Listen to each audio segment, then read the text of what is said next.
بسم اللہ الرحمن الرحیم الصلاة والسلام علیک یا رسول اللہ وعلی آلک واصحابک یا حبیب اللہ۔ جن لوگوں کو زکوٰۃ دی جائے گی ان کے متعلق چند اہم مسائل بیان کرنا چاہوں گا۔ زکوٰۃ کی رقم اپنے والدین، دادا دادی، نانا نانی، اولاد، پوتے نواسے کو دینا جائز نہیں ہے۔ بھائی بہن، بھتیجی، بھانجی، چچا، پھوپھی، خالہ، ماموں، ساس اور خسر، اسی طرح ستیلے ماں اور ستیلے باپ کو دینا درست ہے۔ طحاوی کے اندر اور شامی کے اندر یہ مسئلہ موجود ہے۔ جو نصاب کے برابر مال کا مالک نہ ہو، اگرچہ صحت مند ہو، اس کو زکوٰۃ دینا جائز ہے۔ طحاوی اور شامی کے اندر ہی یہ مسئلہ موجود ہے۔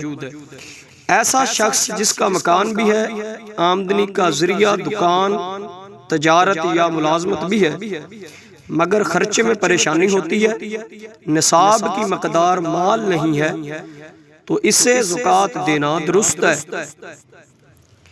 گھر میں مالدار ہے، سفر میں پریشانی ہو گئی، مال کی ضرورت پڑ گئی، مثلا چوری کر گیا، چوری ہو گیا کہ گھر آنے کا بھی روپیہ نہیں، کھانا کھانے کے لیے بھی پیسے نہیں، تو اس حالت میں زکوٰۃ دی اور لی جا سکتی ہے۔ نابالغ لڑکے لڑکیوں کو جس کے والد مالدار ہوں، غنی ہوں، زکوٰۃ نکالتے ہوں، ان کو زکوٰۃ دینا درست نہیں ہوگا۔ بعض نابالغ طلبہ مدرسہ میں زکوٰۃ کی رقم سے کھانا کھاتے ہیں، یعنی ان کا داخلہ امدادی ہوتا ہے، اور ان کے والد غنی اور صاحب زکوٰۃ ہوتے ہیں، ان کے والد کے لیے جائز نہیں کہ ان کو زکوٰۃ کھلائیں۔ یہ شامی کے اندر ہی مسئلہ موجود ہے۔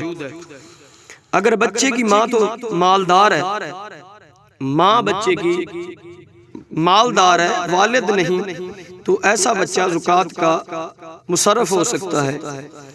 رضائی ماں جس نے دودھ پلایا ہے، اس کو غریب ہونے پر زکوٰۃ دینا درست ہے۔ شامی کے اندر ہی مسئلہ موجود ہے، یعنی رضائی ماں ہے جس نے دودھ پلایا، اس کو غریب ہونے کے ناطے زکوٰۃ دینا یہ درست ہوگا۔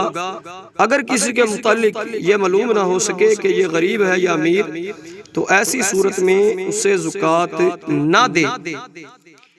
اگر کسی کو زکوٰۃ کا مستحق سمجھ کر دے دیا، پھر بعد میں پتہ چلا کہ وہ تو مالدار تھا، یعنی کسی کو زکوٰۃ کا مستحق سمجھ لیا اور اس کو دے دیا زکوٰۃ کو، پھر بعد میں یہ پتہ چلا کہ وہ تو مالدار تھا، تو اب زکوٰۃ ادا ہو گئی، دوبارہ دینے کی ضرورت نہیں ہے۔ شامی کے اندر یہ مسئلہ موجود ہے۔ اگر کسی کو زکوٰۃ کی رقم دی، سمجھا کہ مسلمان ہے، بعد میں معلوم ہوا کہ کافر ہے، تو زکوٰۃ ادا نہیں ہوئی، پھر سے ادا کرنا لازم ہوگا۔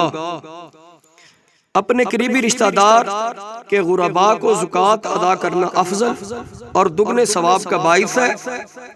اور اہم مسئلہ یہ ہے کہ صحیح معتبر نسب کے اعتبار سے جو سادات ہیں، ان کو زکوٰۃ کا دینا اور ان کو لینا بھی درست نہیں ہے۔